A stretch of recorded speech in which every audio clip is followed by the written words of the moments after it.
안녕하세요. 임준석 강사입니다. 자, 3회차 강의에 들어왔습니다. 지금 여기 기다리고 있는 거 보니까 삼국의 발전이다라고 되어 있어요. 아, 그래. 고구려, 백제, 신라 막 이런 국가들과 관련한 내용이 나오는구나. 이제 무슨 막 사건들이 나올 거예요. 자, 시작하기 전에 이와 관련한 테마 한번 보고 시작하도록 하겠습니다. 세 번째 테마는요, 잘못된 만남이에요. 이런 일이 있으면 안 되는데 무슨 일이 있었을까? 자, 잘못된 만남 관련한 내용들, 이게 예전에 가요 중에 이런 게 있었어요. 난 너를 믿었던 만큼 난 내 친구도 믿었지. 난 아무런 부담 없이 널 내 친구에게 소개시켜줬고 그 어느 날, 막 이런 노래가 있었어요. 예전, 이거 되게 오래된 노래가 됐네. 김건모 가수가 불렀었던 잘못된 만남이라는 게 있었어요. 이런 사례가 있을까, 실제로? 제가 겪었어요. 예. 제가 대학교 때 만났던 그 교재에 썼던 친구가 있었는데, 제 친구랑 이렇게 됐었어요. 아니, 이런 일이 세상에 존재하네? 야, 그래. 모든 뭔가 막장 같은 얘기들이 실제로 존재하는구나. 그때 어린 마음에 얼마나 충격을 받았었던지. 예. 정말 여자친구도 잃고 친구도 잃고 다 잃었었던 이런 경험이 있었죠. 저는 어떻게 됐을까요? 그래, 모든 건 끝났어. 눈물로 밤을 지새웠었던 그 어린 마음에 있었던 임진석이 있었습니다. 근데 말이죠, 시간이 지나고 나서 그 당사자 친구를 어떻게 하다 보니까 또 보게 됐어요. 그리고 뭐 친구들과 어울려가지고 이야기를 하고 하는데, 그래, 예전에 그런 일이 있었던 거는 뭐 어렸을 때 그런 일이 있었지. 예, 그냥 넘어가게 되더라고요. 만나서, 그래, 그냥 아무렇지 않게 또 이렇게 당분간 또 지내게 되더라고요. 예, 왜? 잊어먹었거든. 그냥 계속 막 원망스러웠었던 친구가 시간이 지나니까 또 이야기를 하고 친해지기도 하는구나 라는 거를 느꼈어요. 시간이 약인가? 영원한 어떤 내가 싫어하는 또는 내 편인 이런 건 없는 건가? 자, 또 하나의 사례를 한번 말씀드릴게요. 이게 지금 뭐냐면요, 한 외국인 병사가 깃발을 들고 있고 뭔가 정복한 포효를 하고 있어요. 보니까 이거 뭐냐면은 여러분들 뭐 그 뉴스에서 좀 봤었던 일본의 군국주의의 상징이다라고 하는 일본의 우길승천기라고 하는 깃발이에요. 이 병사는 미군이에요. 미국에서 일본과 이후에 저 뒤에 나온 이제 태평양 전쟁하는 과정에서 일본군을 쳐부수겠다라는 거예요. 1940년대 2차 세계대전 당시 또는 뭐 태평양 전쟁 당시에 포스터입니다. 그래, 미국에서는 일본의 이 깃발을 아주 그냥 때려 부숴야 된다라고 당시에 생각했구나. 그런데 시간이 지나니까 말이에요. 자, 이거는 한 미국인이 뭘 입고 있는데 보니까 이런 거 입고 있네. 무슨 생각을 하고 있는 거 같네요. 아니, 미국의 적국이었었는데 이렇게도 상황이 또 반전되기도 하네요. 예, 미국의 대표적인 우방국 중에 하나가 지금은 일본이 됐었던 거죠. 그래요. 이렇게 영원한 적도 영원한 우방도 없는 거지. 그지? 영원한 건 절대 없어. 아무것도 없는 겁니다. 결국에 다 변하게 돼요. 오늘의 적이 내일에는 친구가 되고, 이전에 친구였었던 사람이 이제 내일은 철천지 원수가 되는, 예, 이렇게 해서 막 삐딱해지는 국가 사람들, 왕 막 이런 게 막 등장을 할 겁니다. 그래, 고구려, 백제, 신라가 이렇구나. 냉혹한 현실이긴 하나 영원한 건 없는 거죠. 그렇죠? 그렇게 사랑을 맹세하고 결혼했는데 이렇게나 많이 이혼하네. 예, 물론 또 이렇게도 이제 또 재결합하는 경우도 있겠죠. 그래, 함부로 영원한 거를 단정할 수 없는 것이요. 자, 그와 관련한 내용들을 하나씩 보도록 하겠습니다.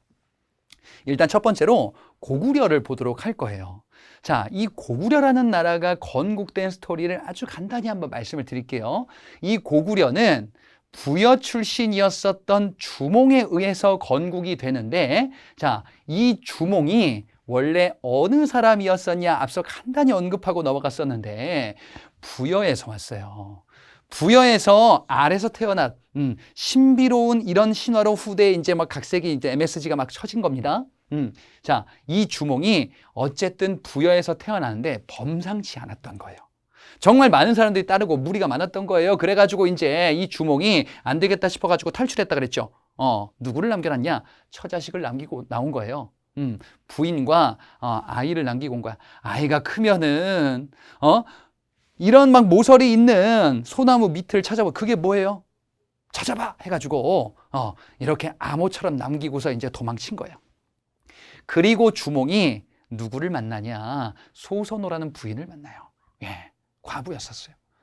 여차저차 해가지고 이제 주몽이 후원을 받아서 결국에는 고구려를 건국하게 됩니다. 졸본이라는 곳에서 건국을 해요. 이렇게 건국을 했어요. 예.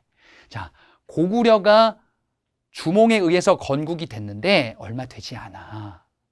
이 주몽은 새롭게 이제 아이들도 얻게 돼요. 예, 그 전에 있었던 아이인지 아니면은 새롭게 얻은 아이인지 아무튼 주몽과 새로 얻은 부인에게서 아이를 얻어. 그래서 잘 살고 있었는데 어느 날 갑자기 웬 청년이 온 거예요. 아버지 하는 거야. 누구냐 봤더니 칼조가리를 들고 왔어요. 아버지 드디어 제가 찾았습니다. 주몽이 부여에서 탈출하기 전에 아이가 크면은 이 표식을 가지고 와라라고 해서 칼조가리를 가지고 온 거야. 맞춰봤더니 맞는 거예요. 그래, 버려두고 온 자식이 온 거죠. 주몽이 생각하다가 막상 생각해 보니까 좀 미안해. 그래가지고 아들아 잘 들어라. 아빠가 고구려 왕이거든. 네가 다음 왕이 될 거야. 와, 아빠 최고입니다. 이렇게 해서 다음 왕이 된 사람이 유리왕이라는 왕인데, 자, 근데 말이지, 새로 얻은 부인에게서 낳은 자식들 있잖아요. 그 자식들은 어떻게 되는 거야? 왕 위에서 밀려나게 된 거죠. 그리고 부인, 뭔가 괘씸하지. 아니, 이렇게 떠돌던 주몽을 걷어들여가지고 이렇게 후원해가지고 왕으로 만들어줬더니 갑자기 웬 옛날 부인하고 자식이 와가지고 다음 왕 이렇게 하니까 안 되겠다 싶은 거죠. 그래서 고구려를 탈출할 겁니다. 그건 이제 백제로 이어지는 스토리에서 제가 말씀을 드릴 겁니다. 자, 이렇게 고구려가 건국이 되고 두 번째 왕 유리왕이라는 왕 때는 도읍지를 졸본 근처의 국내성이라는 곳으로 천도하게 될 겁니다. 그래서 국내성이라는 곳으로 쭉 이어지게 될 거예요. 여기는 어디냐면은 지금의 북한과 중국의 경계 영역쯤에 있는 곳입니다. 자, 이렇게 고구려가 건국이 되고 이제 막 태어났어요. 어떻게 발전하는지 한번 보자. 자, 근데 이건 뭐냐면요. 제가 만든 팁이에요. 우리가 왕들을 쭉 봐야 되거든. 어떤 순서대로 가는지. 자, 이 왕들의 순서가 어떤지를 한번 볼 거거든요. 뭐 이렇게 한번 만들어 봤는데요. 자, 이 다음에 볼 왕이 태조왕이라는 왕이 있을 거예요. 태조왕. 고국천왕, 동천왕 이런 왕이 있을 겁니다. 고동 먹다 뱉었나 봐. 고솔려다 말았나 봐요. 미천왕, 고국원왕, 소수림왕, 그리고 광개토대왕, 장수왕, 문자왕 이런 왕들이 당분간 이어질 거예요. 이게 고구려 관련한 왕들 순서를 알고 계셔야 됩니다. 그래서 태고동 미고성 황장문 이렇게 해가지고 순서를 정립해주면 되겠다. 다시 한번 태조왕, 고국천왕, 동천왕, 그리고 미천왕, 고국원왕, 소수림왕, 광개토대왕, 장수왕, 문자왕 이렇게 될 거예요. 한번 보자. 나왔잖아. 태고동 나오겠죠. 태조왕, 고국천왕 나올 겁니다. 자, 일단 이 태조왕이라는 왕 때 어떤 일이 있었는지를 한번 볼게요. 이 태조왕이라는 왕 때 고구려라는 국가의 어떤 틀 같은 게 좀 만들어지면서 주변 지역을 쳐들어가는 일들도 벌어질 거예요. 자, 고구려라는 국가는 일단 기본적으로 다른 국가를 막 쳐들어가는 국가로부터 이제 시작을 하거든요. 앞서 봤었는데 먹을 게 부족한 거예요. 그래서 주변 국가를 쳐들어가서 식량을 확보하겠다. 그리고 보다 보니까 주변에 약간 뭔가 좀 국가 같은 게 있네. 여기를 쳐야겠다. 바로 어디냐? 고구려에서 조금 쭉 남동쪽으로 가다 보면은 옥저가 있어요. 옥저, 동옥저, 옥저의 동쪽이긴 한데 대부분의 옥저 지역을 정복했다라고 보시면 돼요. 옥저는 앞서 국가들 중에서 부여, 고구려, 그리고 옥저, 동해, 사만 할 때 그 옥저거든요. 그러면서 동해안 쪽으로 간 거예요. 지도에서 여러분이 보셨거든요. 북한 쪽 동해안 쪽에 있었던 국가. 고구려가 이제 막 태어났는데 열심히 땅을 확보하고 있구나. 그래요. 열심히 하시는구나. 그리고 고국천왕 때 이르러서 국가의 어떤 틀을 좀 튼튼히 만들기 시작할 겁니다. 왕을 원래는 형에서 동생으로 물려주기도 했었거든요. 그 전에. 형에서 동생으로 물려주는데 왕이 내 동생보다는 아들한테 물려주고 싶단 말이야. 아들한테 물려주려면 아들이 나이가 어린데 내가 힘이 세야 돼. 동생이 까불지 않게끔. 그래서 왕 위에 부자 상속제를 확립하면서 왕의 힘을 점점 키울 거야. 지금 이 삼국이 발전하는 과정을 보잖아요. 그러면은 왕의 힘을 키워야 돼. 이렇게 생각해 보세요. 왕의 힘을 키워야지 국가 간의 전쟁을 하는 데 있어서 왕이 일사불란하게 명령을 내렸어. 야, 이번에 백제랑 전쟁하는데 군사 동원해. 싫은데요? 이놈의 자식 가서 이놈을 체포하라 라고 할 수 있는 힘이 생겨야 되거든요. 그렇게 왕권을 키워가는 과정이 고구려 백제 신라의 공통적인 모습이에요. 그런 모습 중에 하나가 왕 위에 부자 상속제, 아버지에서 아들로 내 어린 아들에게 물려줄 거야. 불만 없지? 이렇게 하는 모습이다. 그리고 원래 고구려는 부족 5개가 연합해서 만들어진 국가였었잖아요. 그렇죠? 그런데 이거를 왕이 이제 행정구역처럼 야, 내가 관리 임명할 거야. 너희들 독자적으로 막 통치하는 거 이런 거 하지 마. 행정 단위로 요거를 개편할 거야. 무슨 얘기냐? 조금 쉽게 얘기하면은 원래 부족이 다스리는 영역들이 그 안에서 왕의 말을 들으면서도 그 안에서 자기들끼리 마음대로 막 통치를 하고 있었어요. 근데 공통적으로 왕의 힘이 세져야 된다 그랬죠. 그러니까 이제 왕이 이 지역에 내 사람들을 파견해서 이제 왕을 중심으로 하는 위아래 개념을 만들 거야 라는 개념이에요. 이게 고국천왕 때 있었던 조치입니다. 그리고 이 고국천왕 때 결정적인 복지 정책이 나오는데, 자, 이 고국천왕 때 을파소라는 아주 유능한 관리가 등용이 됩니다. 이 을파소가 건의를 해요. 고구려 보니까 말이에요. 먹을 게 없어서 굶주리는 백성들이 막 있는 거예요. 어떻게 하면 좋을까? 어떻게 하긴? 수확이 되기 전에, 곡식이 수확이 되기 전에 백성들이 먹을 게 없다 그러면은 국가가 빌려주자. 국가 창고에는 곡식이 있잖아. 나중에 갚게 하면 되지. 국가의 대출 제도예요. 곡식을 대출하는 거야. 이걸 뭐라고 하냐? 진대법이다라고 이야기를 합니다. 자, 고국천왕 때 이런 조치를 통해서 고구려라는 국가의 체제가 이제 기틀이 하나씩 살이 붙으면서 이제 점점 발전을 해 나가고 있어요. 고구려가 막 커지는 모습이 보이시죠?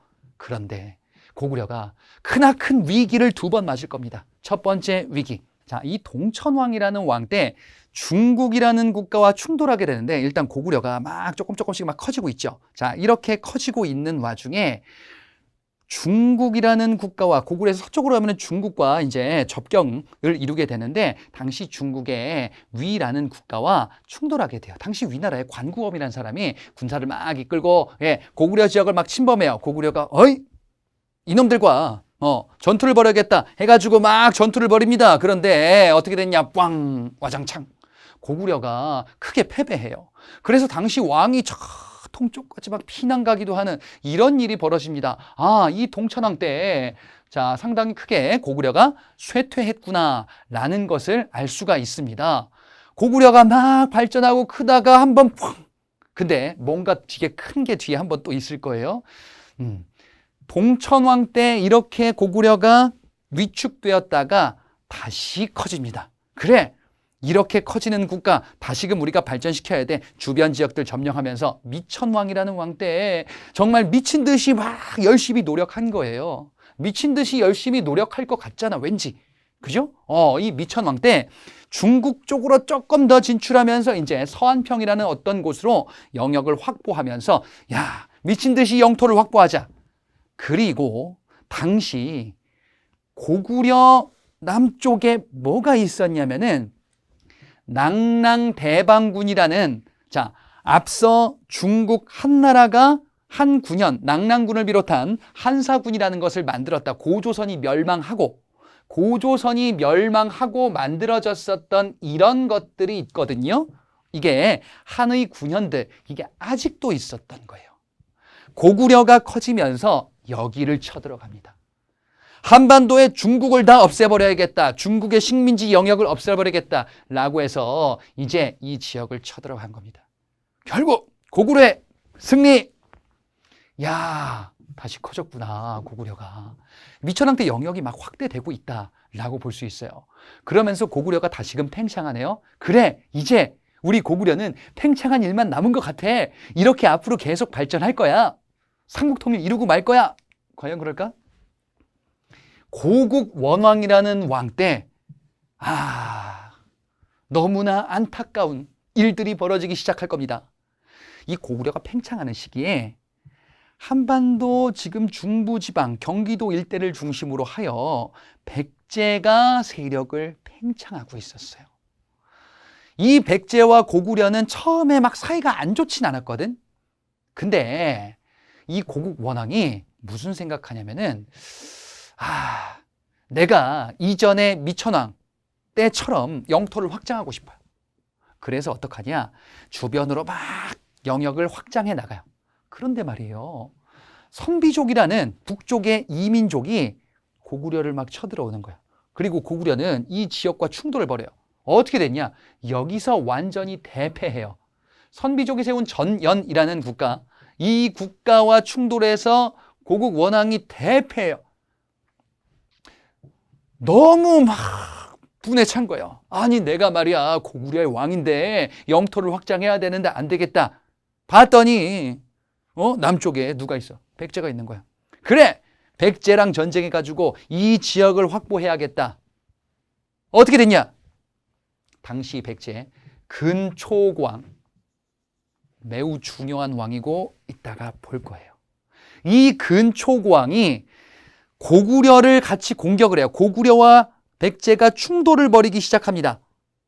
이때 근초고왕이 북쪽으로 막 진출합니다. 백제는 남쪽에 있고 고구려는 북쪽에 있어요. 막 진출하는 과정에서 평양성에서 고구려와 백제가 전투를 벌이는데 여기서 백제군이 화살을 고구려가 고국 원왕이 당시 전쟁에 참전하고 있었는데 화살에 맞아가지고 결국 죽습니다. 고국 원왕은 고구려의 모든 왕들 중에서 전쟁하다가 죽은 유일한 왕이 얼마나 원통해. 그죠? 고국 원왕이에요. 고국 원왕은 근초고왕 시기랑 같다라는 것을 반드시 기억하셔야 돼요. 이거 좀 이따가 다시 강조해 드릴 거예요. 자, 이렇게 해서 고국 원왕이 결국 죽게 됩니다. 그래요. 그 다음 왕, 소수림 왕이거든. 이 소수림 왕이 즉위했을 때 고구려의 상황이 어땠겠어요? 와, 새로운 왕이다. 풍악을 울려라. 그럴 리가 없죠. 그 전의 왕, 선대왕, 고국 원왕이 전사했어요. 이건 사고사잖아. 초상집이야, 고구려는. 그리고 뭐야? 봐봐. 지금 두 차례 큰 전투에서 전부 다 패배하고 왕도 죽었죠. 고구려는 대위기예요. 최대 위기예요. 예. 이때 고구려가 폭삭, 요렇게 위기를 맞을 때예요. 그 다음이니까 소수림왕 얼마나 힘들겠어요. 이 소수림왕은 지금 당장 영토를 늘리는 게 중요한 게 아니에요. 뭐? 집안 살림부터 제대로 정비를 해야 돼. 이 고구려가 고국 원왕 때 완전히 지금 무너질랑 말랑 요 다음에 이렇게 됐어요. 그래서 안 되겠다. 이런 위기를 수습하고자 국내 체제를 정비한다. 즉 집안 살림 단속을 하는 거예요. 일단 왕의 권위가 바닥을 칠 거예요. 왕이 전쟁하다가 죽어가지고 신하들이 왕은 안 돼. 이런 생각을 가지고 있겠죠. 그래서 안 되겠다. 방법이 없을까? 당시 중국에서 뭘 들여오냐? 바로 새로운 종교인 불교를 들여옵니다. 당시 중국의 전진이라는 국가에서 순도라는 사람이 불교를 들여올 거예요. 불상 보니까 왠지 신비로워. 부처님이 굉장히 큰 권위를 가지고 있는 것 같아. 그래. 왕실이 곧 부처와 마찬가지다. 불교와 마찬가지다. 라는 얘기를 하고 싶을 거예요. 왕권을 뒷받침할 수 있는 컨텐츠를 마련한 거예요. 국가 이념을 만들었다. 이것을 수용했다라고 보시면 돼. 집안 단속하는 겁니다. 그리고 율령을 반포했다. 율령은 왕의 명령, 그 다음에 각종 여러 가지의 법이다라고 보시면 되거든요. 왕을 중심으로 하는 그 서열, 왕의 명령이 곧 법이다. 그래, 이것도 역시나 집안 단속을 한다라고 보시면 돼요. 율령을 반포했다. 집안 단속했습니다. 그리고 이 소수림왕 입장에서는요, 왕의 힘이 약하니까 새로운 애들을 좀 키우고 싶어요. 새로운 왕권을 뒷받침할 수 있는 그 자기 세력들을 막 키우고 싶어요. 그래서 교육기관을 만드는데요. 유학이라는 이 학문을 바탕으로 하는 교육기관인 태학, 교육기관 만들어서 왕권을 뒷받침하겠다라는 거지. 유학은 이제 공자, 맹자의 사상 이런 것들을 체계화한 학문 체계를 유학이다라고 하고, 이거 문 앞에서 다시 말씀드리는 내용이야. 그래서 집안 단속을 이렇게 하고 있다. 이게 바로 이제 소수림왕이야. 고국 원왕 때 폭삭 그랬다가 이제 다시금 일어날 준비를 하고 있습니다. 소수림왕 때. 그래, 고구려 힘내. 잘할 수 있을까? 자, 좀 아까 봤었던 거 지금 제가 요거 정리한 내용인데요. 여러분들이 이 왕이 어느 시기랑 겹치는지를 좀 보셔야 돼요. 누가 친구인가? 근데 친구인데 싸우기도 하고 서로 죽이기도 할 겁니다. 고국 원왕과 근초고왕이 파트너예요. 근데 어떻게 됐어요? 근초고왕이 고국 원왕 전사시켰죠. 그래, 이 시기랑 같다. 백제 근초고왕 굉장히 중요한 왕으로 소개를 할 겁니다. 자, 이랬던 고구려. 그래, 소수림왕 때 다시금 일어났죠. 다시금 일어나다가 이제 광개토대왕 때 고구려가 아주 급격하게 팽창할 겁니다. 자, 이름부터 보니까 광개토. 광활한 토지를 개척했다. 영토를 많이 늘렸어요. 만주벌판을 달리면서 이제 광활한 고구려의 영토를 늘려 나갈 겁니다. 이 광개토대왕이 이런 정복 사업이 가능했었던 이유가 바로 소수림왕 때 집안 단속을 열심히 해놓은 겁니다. 그래서 마음 놓고 이제 주변 지역들을 점령하고 영토 늘리고 이런 조치, 우리가 아는 고구려의 모습이 나오게 될 것이다. 각종 정복 활동으로서 거란, 후연. 여러분 후연 보세요. 후연이 뭐냐면 앞서 봤었던 전연이라는 그 국가의 후신이거든요. 그 다음 이어진 국가거든요. 복수한 거예요. 고구려는 굴욕을 당하면은 몇 배 이상으로 돌려줘요. 이 무서운 국가입니다. 선비족 공격해서 결국 굴복시켜버립니다. 고국 원왕 때 전연에 침입받아가지고 왕이 상당히 좀 어려웠었잖아요.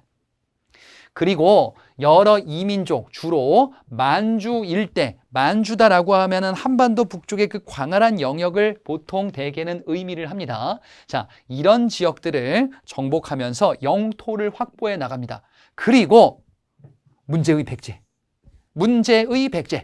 고구려에게는. 자, 고구려에게 백제는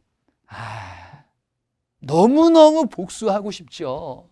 이전에 고국 원왕이 백제 근초고왕에게 전사당했잖아요. 그렇지?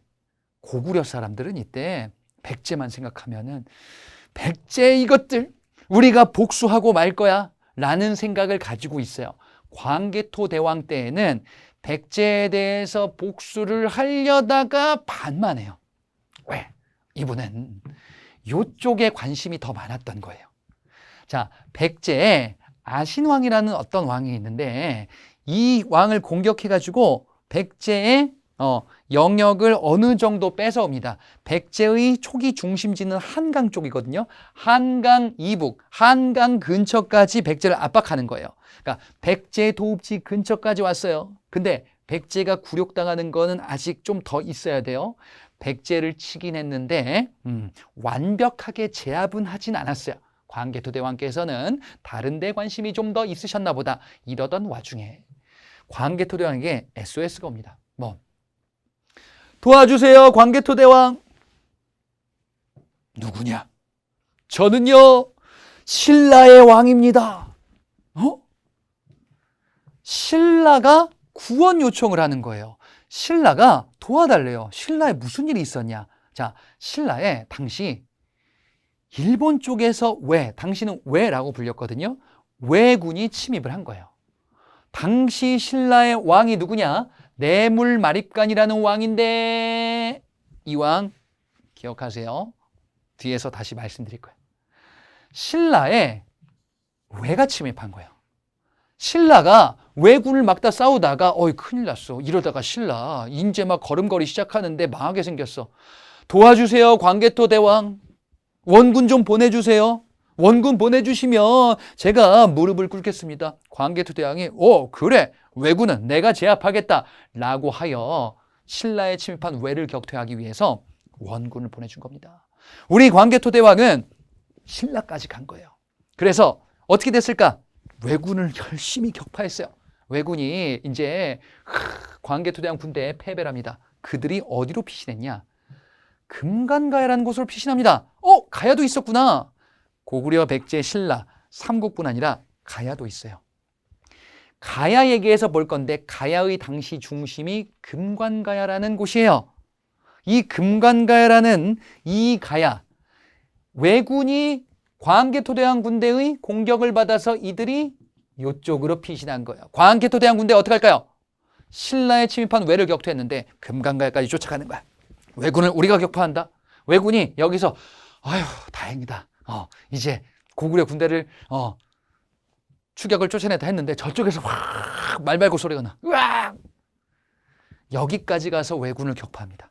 아니 말이지. 그러다 보니까 말이야. 금강가야에 난리가 난 거예요. 금강가야. 아니 이게 뭐야?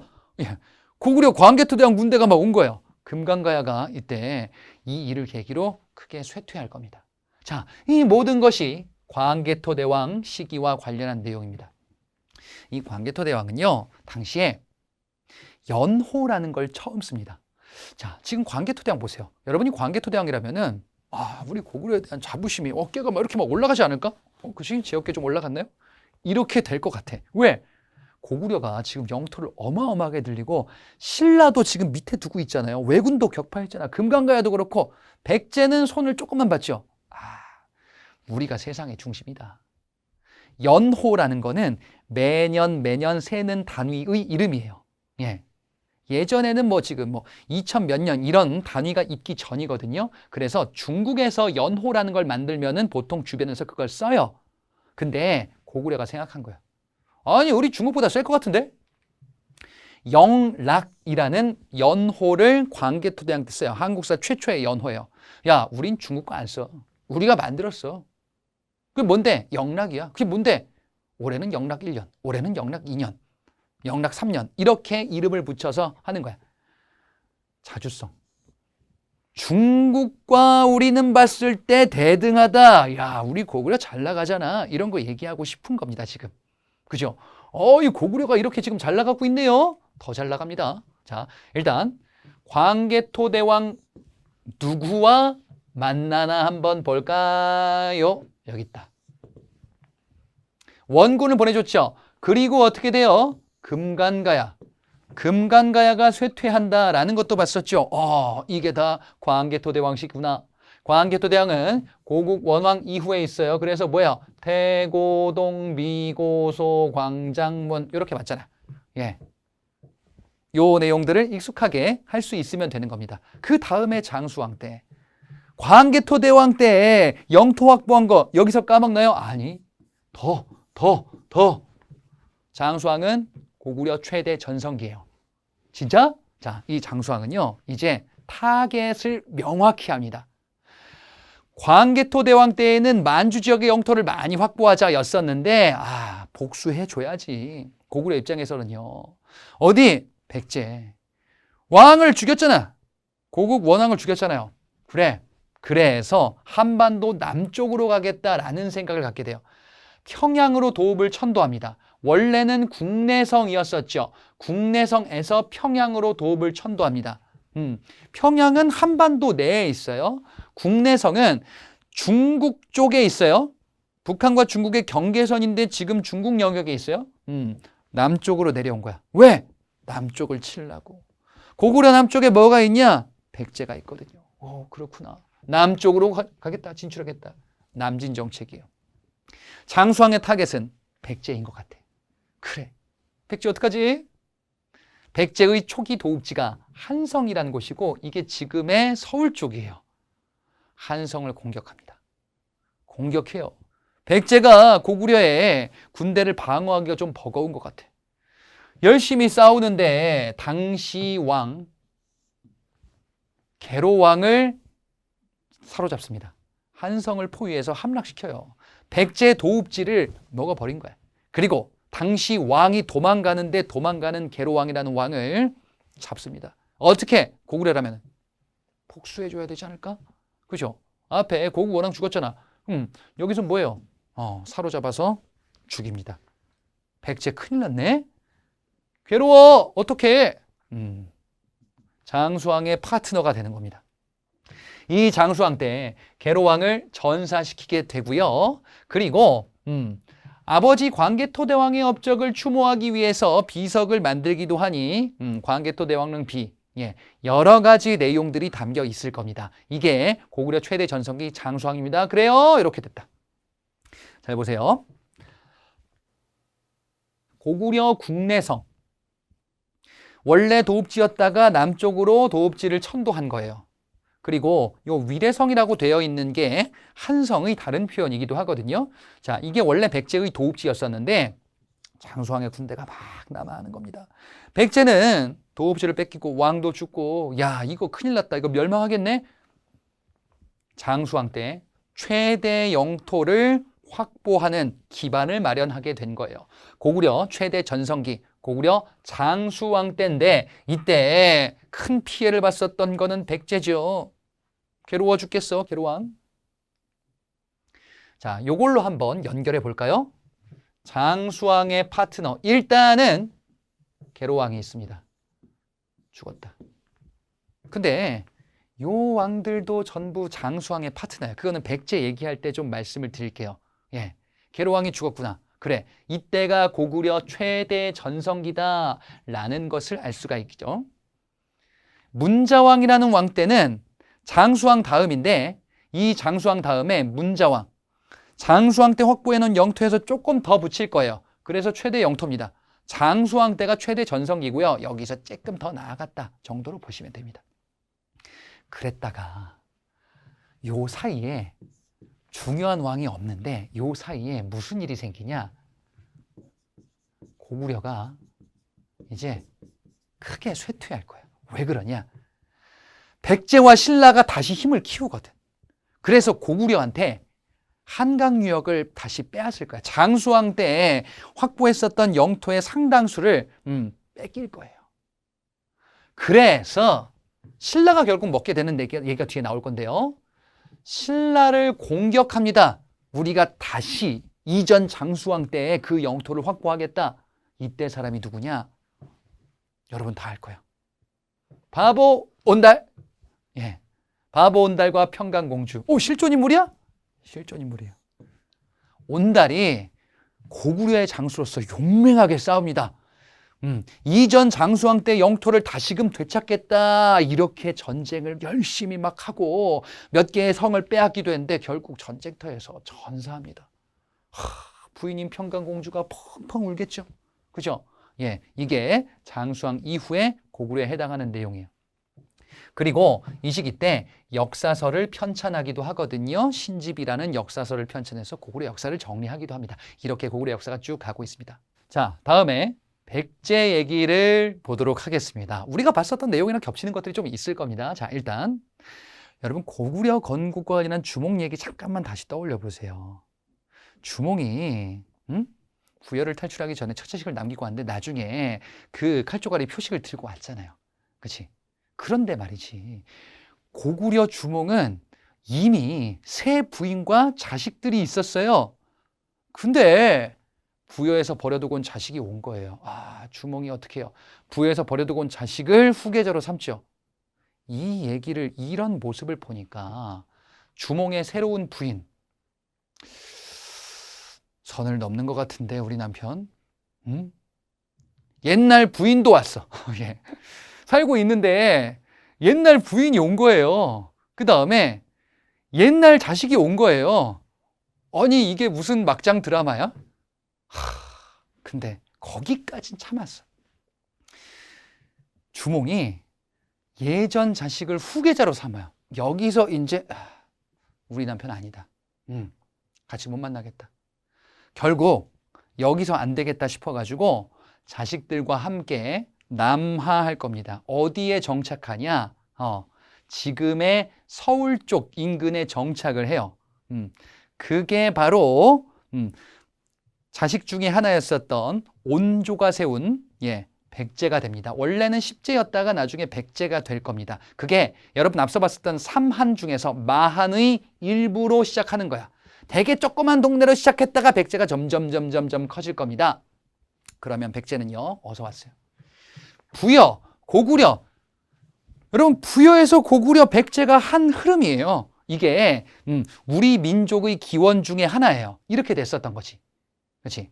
그래서 이런 세력들이 남아하는데 누가요? 온조. 이 사람 아버지가 누구죠? 주몽이에요. 그렇구나. 한강유역에 정착했구나.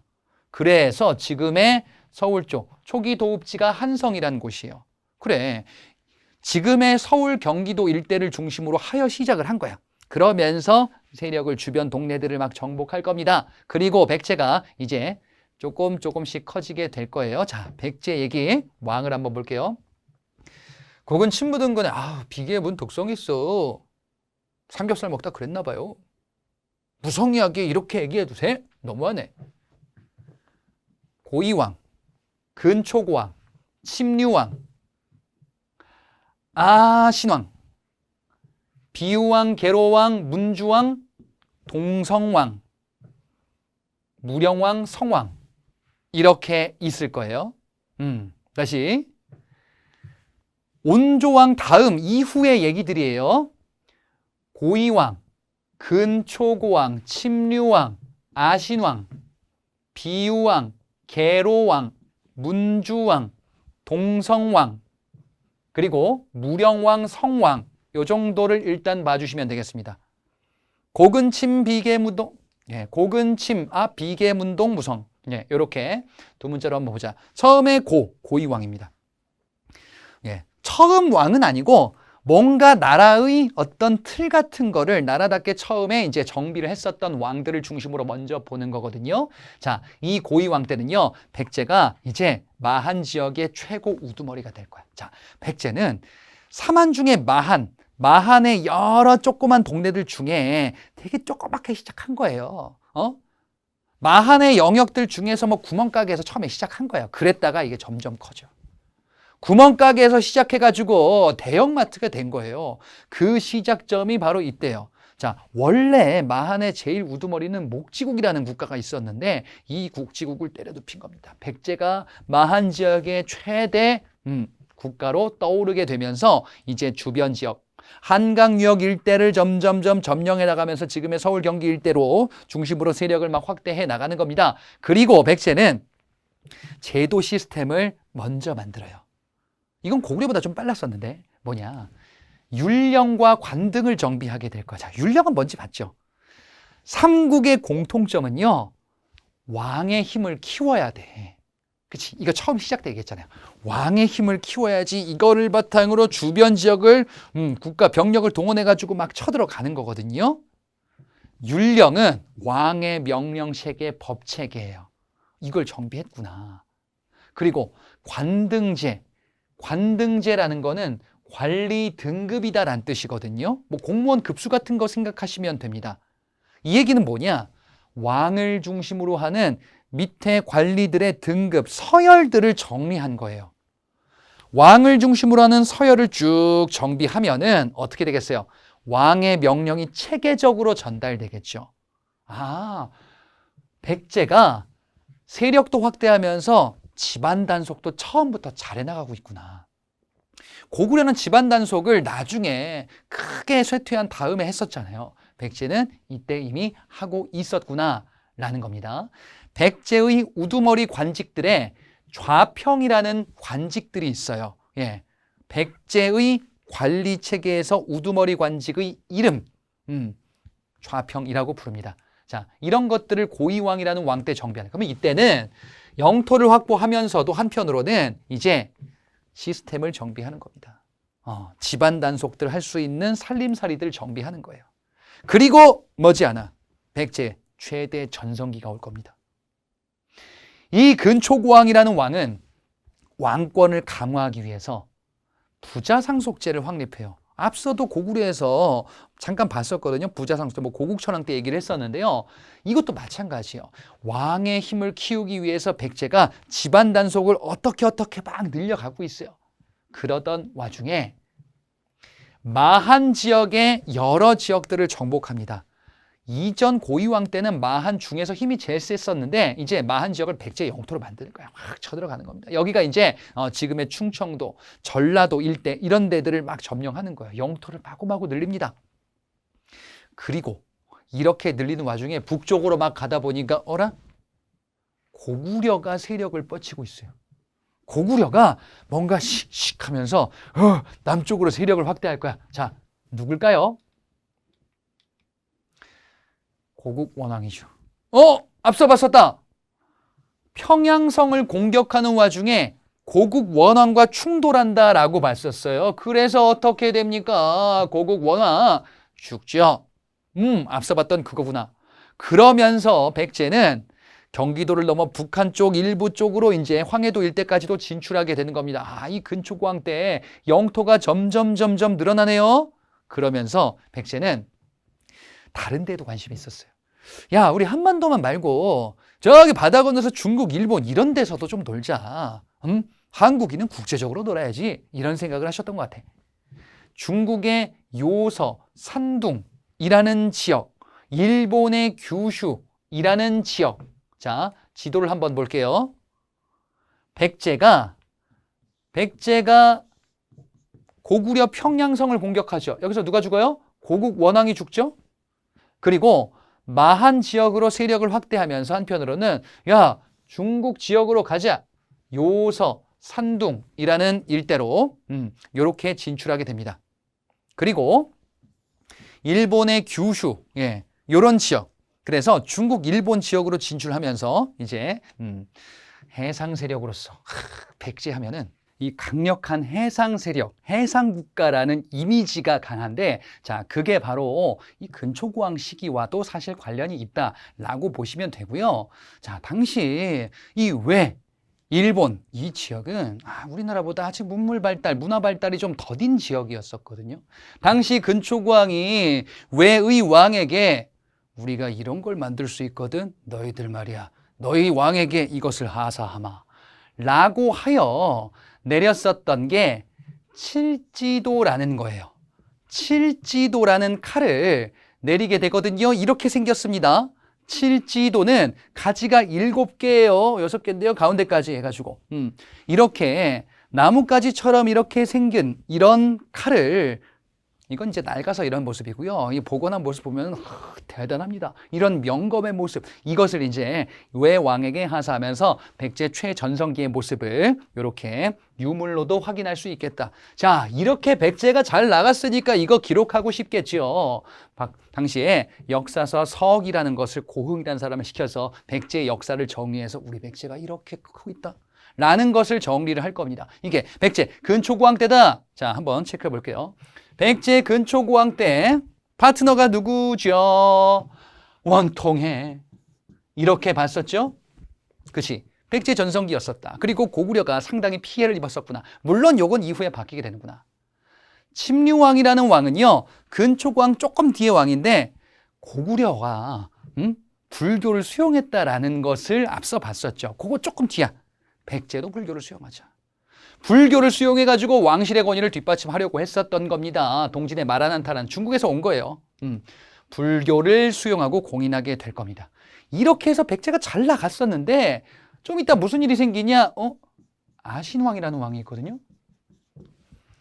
앞서 광개토대왕 시기 때 광개토대왕이 백제 인근까지 왔다 그랬죠. 한강 이북을 차지하게 됐다. 백제를 이제 조금 그 다음에 나중에 장수왕 때 광개토대왕 시기 때 백제가 고구려에게 굴복할까, 왕이 죽거나 이러진 않아요.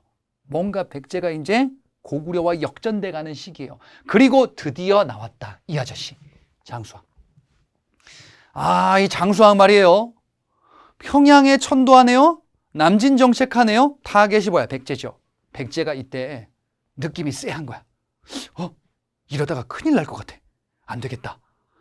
고구려가 침입할 것 같은데 친구를 만들어야겠다. 백제가 친구를 만듭니다. 영원하진 않을 것 같은데. 아무튼 신라 눌지마립간이라는 이 왕과 나제 동맹을 체결할 겁니다. 신라와 백제의 동맹이다라는 뜻이에요. 자, 이렇게 해서 손을 잡았어요. 근데 말이에요. 보기만 해도 뭔가 괴로워 보이는데. 계로왕? 우리는 결론, 스포를 이미 알고 있죠. 아까 봤었어요. 이 계로왕 때 여전히 장수왕이에요. 장수왕의 남진 정책이 점점 더 커지고 있어요. 계로왕이 느낌이 더 싸해. 안 되겠다. 중국에다가 서신을 보냅니다. 중국의 당시 북위라는 국가에다가 편지를 보내요. 그래가지고 회야 고구려를 쳐주세요. 고구려는 우리를 막 공격하려고 하는 아주 나쁜 국가입니다. 고구려 쳐주시면은 저희가 어떻게 가서 말똥이라도 치울게요. 해가지고 이제 나름 비굴한 편지를 써요. 고구려를 어떻게든 곤궁에 빠뜨리겠다라는 거였겠죠. 근데 이게 잘 안 될 거예요. 장수왕이 막 공격을 하려고 하는 와중 이때 계로왕의 취미가 하나 있었어요. 이 계로왕은요, 뭘 좋아했냐? 바둑을 그렇게 좋아했어요. 바둑을 좋아했었어. 바둑 두고 지금으로 치면 게임 같은 거 좋아하는 거예요. 이 장수왕이. 그래, 그럴 수도 있잖아. 쉴 때. 그죠? 너무 많이 하는 게 문제긴 하지만 이 아저씨는 조금 많이 하셨던 것 같아. 바둑을 둘 파트너가 필요해요. 한 승려를 알게 돼. 도림이라는 승려가 있어. 이 승려와 바둑을 두면서 도림이라는 승려가 얘기를 해요. 왕에게. 지금 왕실의 권위를 높여야지 고구려의 공격을 막아낼 수 있습니다. 어떻게 하면 좋겠소? 성을 도성을 막 크게 만들어야 됩니다. 그래야지 이제 고구려 침에 막을 수 있습니다. 그런가? 그래가지고 전쟁 대비하는 와중에 갑자기 이제 성을 갑자기 공사를 막 하는 거야. 그러다가 갑자기 그 조언했던 승려가 사라졌어. 어떻게 된 거냐? 한국사 최초의 첩보전. 고구려의 첩자였었어요. 그 승려가. 백제의 국력을 흔들고자 잘못된 방향으로 이렇게 막 군부를 지핀 거예요. 그래서 백제가 혼란한 와중에 고구려 장수왕이 공격하네요. 그거구나.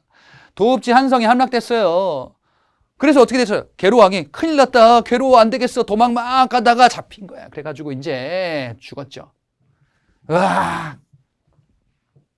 게다가 죽고 게다가 도읍지 함락. 여러분 잘 생각해봐. 왕이 죽고 도읍지도 함락됐어.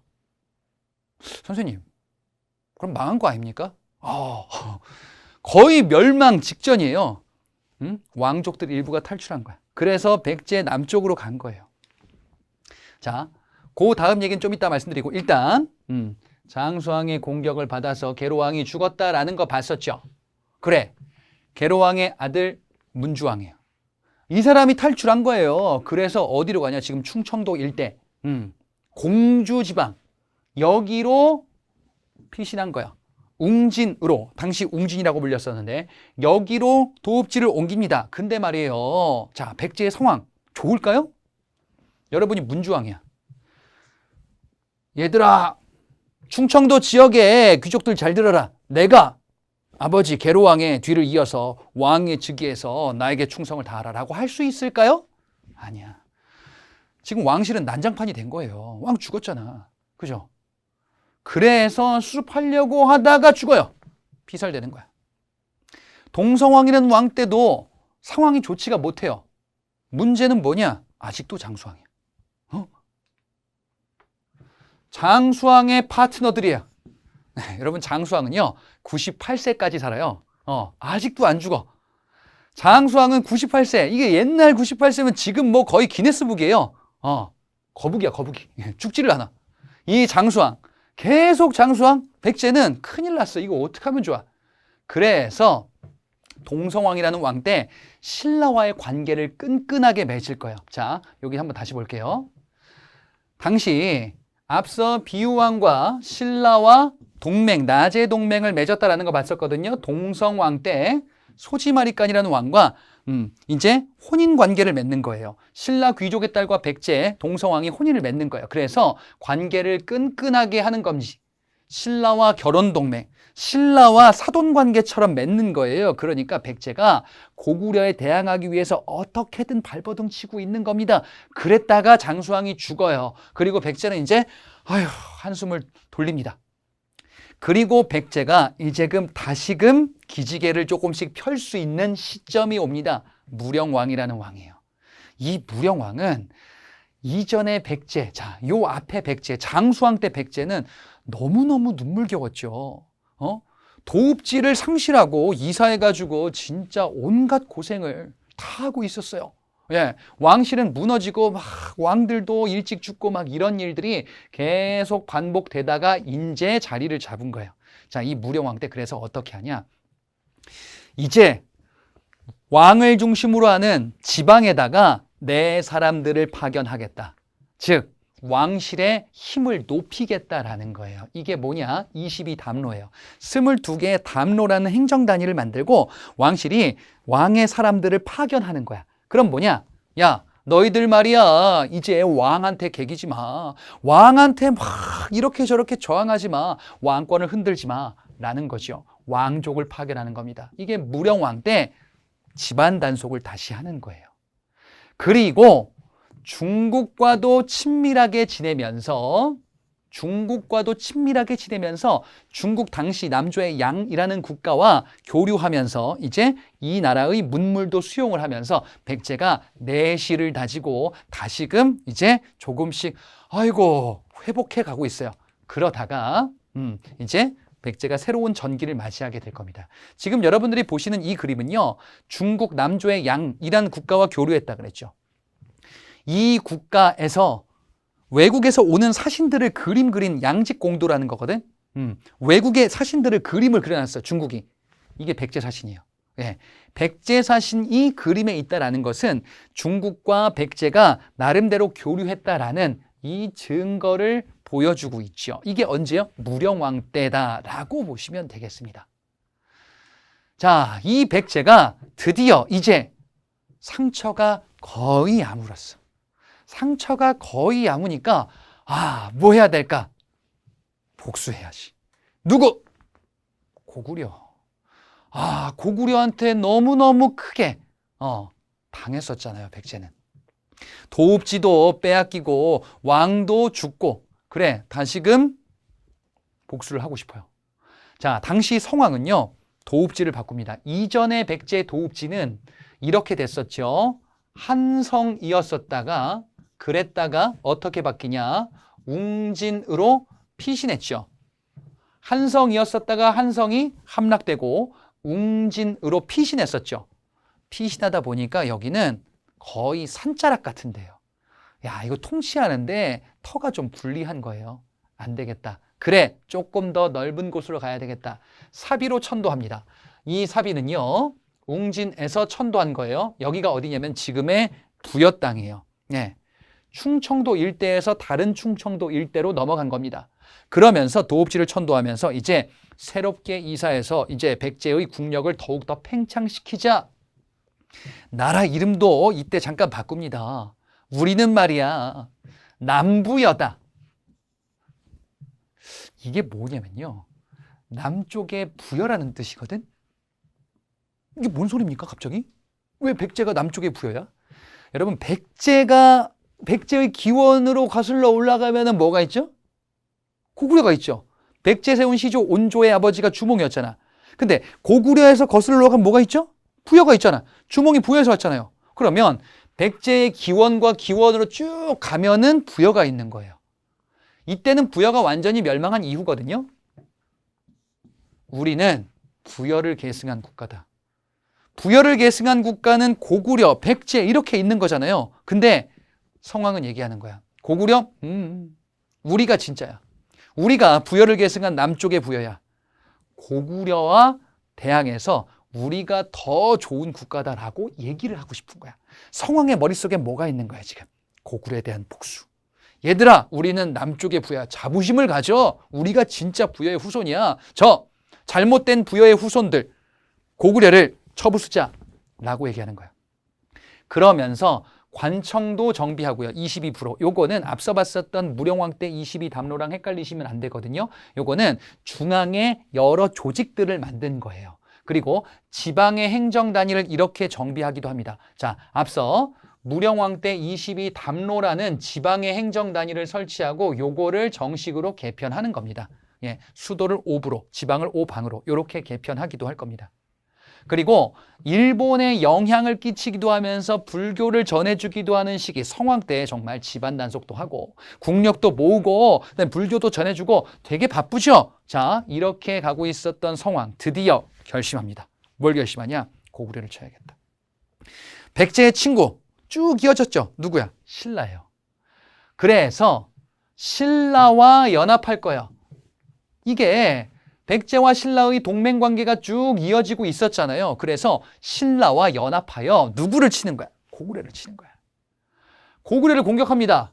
결과는 백제와 신라 연합군의 승리. 와, 드디어 해내셨구나. 그래서 백제는 한강 하류, 지금의 경기도 일대, 서울 일대, 신라는 한강 상류, 지금의 강원도 일대, 이렇게 나눠 가져요. 근데 경기도 일대는 평야가 좀 있는데 강원도 일대는 산악 지역이에요. 신라가 뭔가 좀, 당시 신라 진흥왕이라는 왕, 한강 하류가 탐나는 거야. 백제는 나의 친구인데 방법이 없을까? 백제가 방심하는 것 같아. 이때다! 공격합니다. 동맹이었었던, 절친이었었던 신라가 배신한 거예요. 그래, 한강 유역을 회복하긴 해요. 한강 하류 지역을 수복했었잖아. 그렇지? 근데 뭐야? 신라 진흥왕이 배신했어. 영원한 친구가 없구나. 어떻게 네가 그럴 수 있어? 어떻게 사랑은 변하는 거야? 너 어떻게 이럴 수 있어? 진흥왕의 배신. 그래서 신라가 다 차지해요. 백제는 신라와 연합해서 차지했다가 다 뺏겼죠. 큰일 났네. 이 성왕 분노하겠죠. 어떻게 할까? 신라를 당장 치자. 근데 이거 준비 안 했고 치다가 큰일 나게 생겼어. 신중해야 된대. 지금 당장은 아니고 조금 준비를 해야 된대. 근데 당시 성왕의 아들 태자가 있었어요. 아버지, 고민할 게 뭐 있습니까? 제가 가서 신라를 응징하고 오겠습니다. 성왕 보니까 우리 아들, 대신들 잘 들으시오. 아들처럼 이렇게 용맹해야지. 아니, 그래도 지금 위험한데 제가 가서 신라를 혼쭐 내고 오겠습니다. 배신자를 응징하겠습니다. 가서 태자가 군대를 끌고 가요. 성왕이 시간이 지나니까 좀 불안해. 우리 아들 잘 있을라나? 내가 직접 가서 아들을 응원하러 가겠다. 위험합니다. 가겠다. 갑니다. 가다가 누구를 만나요? 신라 매복군을 만나요. 이럴 수가! 신라 매복군을 만나서 관산성에서 전사하게 됩니다. 이게 바로 관산성 전투예요. 어라, 성왕이 죽었네. 예, 성왕이 죽었어요. 결국 성왕은 백제의 팽창을 다시금 이어갔으나 여기서 이제 전사하게 된다. 이때 누구? 진흥왕이다. 그렇구나. 그래, 연결해보자. 성왕과 진흥왕이 친구이자 파트너구나. 결국 어떻게 됐어요? 친구였었다가 죽었죠. 이렇게 됐네. 그리고 백제는 다시금 침체되어 있다가 이를 다시 부흥시키기 위해서 무왕이라는 왕 때 익산으로 천도를 시도하게 됩니다. 예, 사비에서 익산으로 천도를 시도하면서 미륵사라는 사찰을 크게 만들고 도읍지로 옮기려고 했는데 이건 성공을 거두지는 못해요. 그리고 의자왕, 백제 마지막 왕인데 이 의자왕은 왕이 된 초반부랑 후반부가 완전히 달라요. 초반부 때 의자왕은 진짜 잘 나가요. 말년에 의자왕은 망했어요. 백제 멸망해. 잘 나갈 때 신라를 공격합니다. 백제는 신라가 원수죠. 그래가지고 신라를 막 공격하는 겁니다. 그래서 대야성이라는 성을 비롯한 여러 성들을 공격하고 신라를 곤혹스럽게 만들 겁니다. 하지만 이후에 이런저런 일들을 겪어서 결국 멸망하는데 이 얘기는 뒤에 단원에서 나올 겁니다. 그럼 이번에 신라 보자.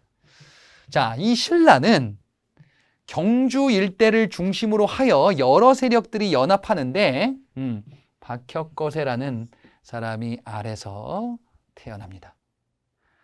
이것도 신화의 형태로 나중에 이제 MS를 친 거예요. 그리고 이후에 석탈해, 박혁거세 말고 석탈해, 그리고 김알지, 이런 신비로운 시조가 되는 인물들이 나오면서 이 후손들이 왕위를 교대로 하게 되는 이런 모습으로 이어가게 돼요. 박혁거세 후손, 석탈의 후손, 김알지의 후손. 그래서 신라는 박씨석씨 김씨가 왕위를 교대로 하는 이런 모습으로 처음에 시작이 되거든요. 이때의 왕을 왕호, 왕칭호를 이사금이다라고 이야기를 해요. 이게 임금이라는 말의 어원이거든요. 이사금은 연장자, 조금 나이가 많은 사람이 왕을 하는 걸로 하자라는 이런 의미이기도 하고, 뭐 이가 많으면은 왕을 할 자격이 있다라는 의미에서 이렇게 얘기하기도 합니다. 이사금 이전에는 부족의 우두머리 거서간, 그 다음에 무당이자 제사장이라는 의미 차차옹, 이런 의미의 왕호도 있었어요. 그랬다가 이사금으로 교대로 하는 이런 왕으로 넘어갔는데, 근데 교대로 하면은 왕의 힘이 막 세진 않은 것 같은데요. 자, 그 다음에 이제 일들이 벌어지는 거예요. 자, 신라 보자. 신라는 뇌물마리간, 눌지마리간, 소지마리간, 지증왕, 법흥왕, 그리고 진흥왕, 이런 왕들을 중심으로 이후에 이어서 볼 겁니다. 보자, 그러면. 뇌물마립간, 이거 뭡니까 근데? 마립간.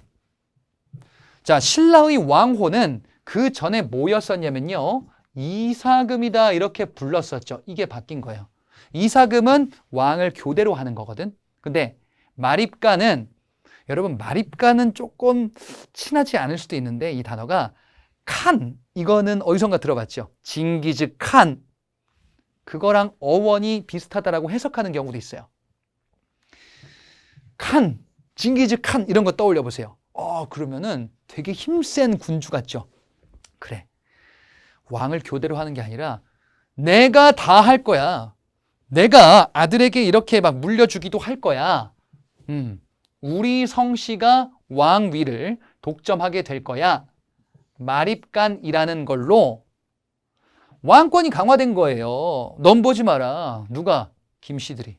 김씨들이 왕위를 독점하기 시작하는 게 뇌물마립간 때, 그러면 박씨석씨가 이제 왕위 경쟁에서 배제되겠구나. 이게 뇌물마립간이에요. 그래서 이사금에서 다른 왕호 칭호로 바꾸게 되는 겁니다. 그런데 신라가 큰일이 났어요.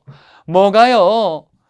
외가 침입합니다. 이거 아까 본 건데, 신라의 외가 침입한 게 뇌물마립간 때예요. 그래서 어떻게 신라가 열심히 싸웠는데 잘 안 됐어요. 도와주세요, 광개토대왕. 그래, 원군을 보내주마. 광개토대왕. 그렇죠. 광개토대왕의 친구네요. 뇌물마립간. 그치? 이런 모습을 알 수 있는 게 호우명 그릇이라는 게 있어요. 호우명 그릇은 광개토대왕이 죽고 나서 광개토대왕을 추모하고 기리는 여러 가지의 그 사업들을 하는데, 그릇에다가 광개토대왕의 막 이런저런 것들을 써놨었어요. 이 그릇이 신라에서 발견된 거예요. 고구려 광개토대왕 추모 사업이 신라에서 나온 거예요. 그만큼 서로 긴밀했구나라는 걸 알 수 있죠. 자, 그래서 앞서 이렇게 연결했었습니다. 이렇게 연결했다. 그리고 금강가야가 쇠퇴한다라는 것도 봤었죠. 호우명 그릇이 있습니다. 여기에 광개토지 호태왕이라는 광개토대왕과 관련한 내용이 새겨져 있어요. 근데 신라에서 발견됐다. 둘이 긴밀했구나. 신라가 물론 힘은 약하죠. 그랬다가 시간이 지나가지고 이제 누가 나오는 거야? 아이고, 이분 나왔다, 장수왕. 그래서 어떻게 백제가 힘을 합치지? 백제 비우왕과 눌지마립간. 그 다음에 장수왕의 남진 정책이 점점점 거세지고 백제는 도읍지도 뺏긴 이후, 그래서 백제 동성왕이 우리 결혼할래요? 결혼동맹으로 강화시키게 되죠. 나제 동맹이 결혼동맹으로 강화된 거예요. 왜? 장수왕 때문에. 이렇게 연결했었어요. 그래서 비우왕과 눌지마립간 동맹, 동성왕과 소지마립간 혼인동맹. 왜요? 다 장수왕 때문에.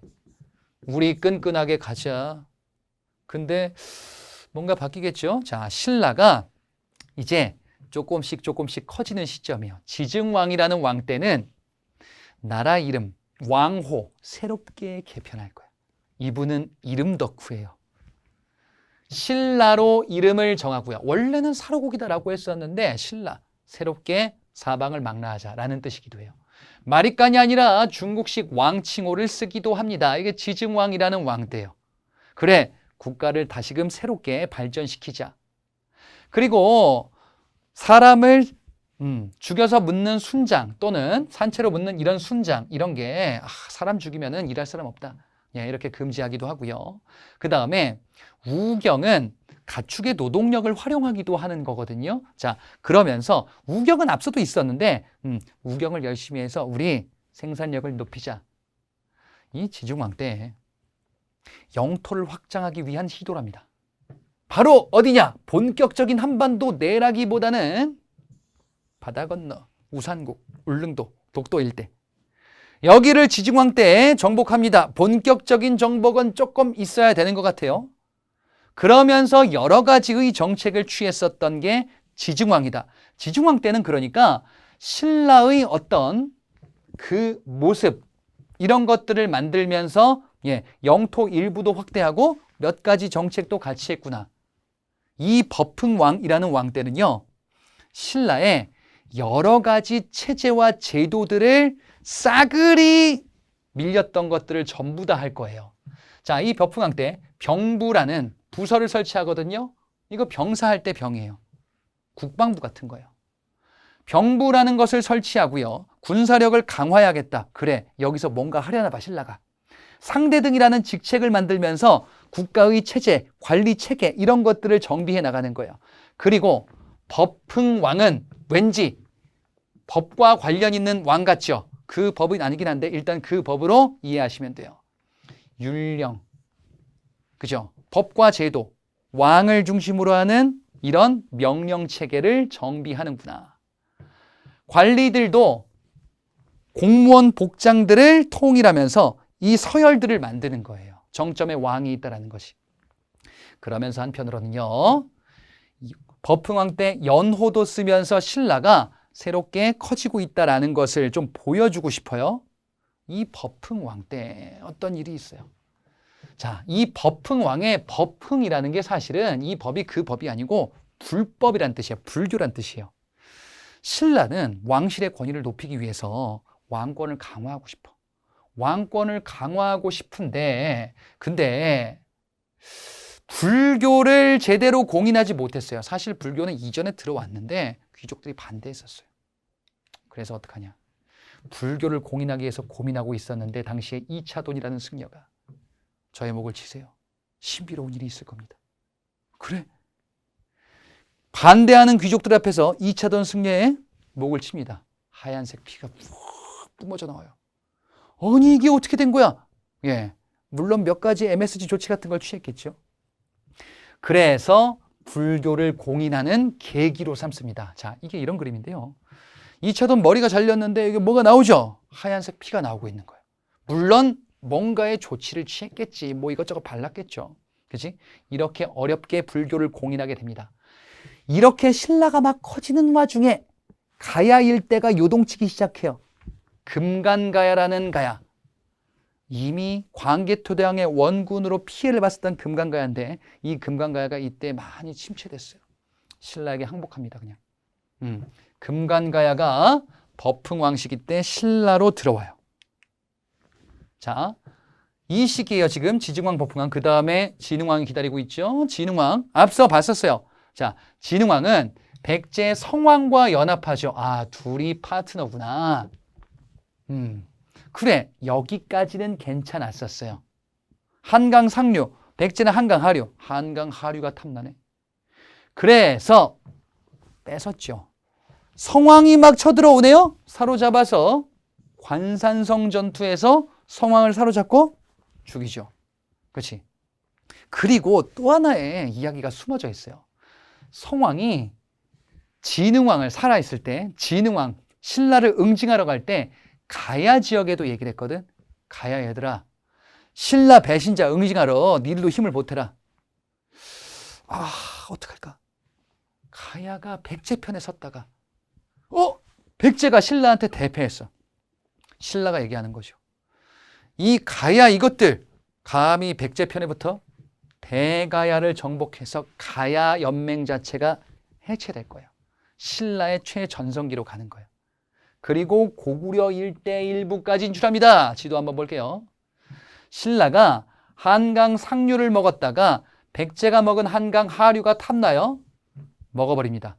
그리고 성왕이 쳐들어오자 성왕을 사로잡아 죽여요. 그리고 대가야 일대로 진출합니다. 가야 지역을 다 차지해요. 그리고 고구려 영역까지 진출하게 되는구나. 이게 신라 진흥왕 시기 때 최대 영토입니다. 이런 것을 알 수 있는 비석들이 있어요. 단양 신라 적성비, 그리고 진흥왕 순수비라고 하는데, 이 순수는 진흥왕은 순수한 사람이에요. 그게 아니고 순수한다라는 거는 순찰한다라는 거예요. 정복한 영토를 진흥왕이 가서 우리 신랐다, 우리 신랐다. 이렇게 해서 북한산비를 비롯한 장명비, 창녕비, 마운영비, 황초령비 이런 비석들을 만들게 될 겁니다. 진흥왕의 이런 정복 활동에는 진흥왕을 뒷받침하는 화랑도라는 청소년 수련 조직이 있었어요. 이들이 신라에게 충성하겠습니다. 그래, 진흥왕이 너희들을 활용해서 삼국 통일해서 영웅으로 만들어주겠다. 신라 잘 나가죠? 국사라는 역사서를 편찬하기도 합니다. 이렇게 연결했구나. 그리고 신라는 이후에 이런저런 일들을 겪게 되는데요. 선덕여왕이라는 왕 때가 바로 백제 의자왕이 막 공격할 때요. 앞서 백제 의자왕 초반에는 잘 나갔다 그랬죠. 이 선덕여왕 때는 백제한테 많이 영토를 빼앗길 때요. 그리고 선덕여왕 때는 이 위기를 극복하기 위해서 황룡사 9층 목탑이라는 것을 건립해서 부처님께서 우리를 도와주실 거야. 첨성대라는 걸 만들어가지고 왕실의 권위를 막 높이려고 했었습니다. 이런 위기를 어떻게 극복하지 대체? 이때는 백제가 온 힘을 쏟아서 신라를 막 응징할 때거든요. 김춘추라는 사람이 중국과 손을 잡는 동맹을 체결하게 됩니다.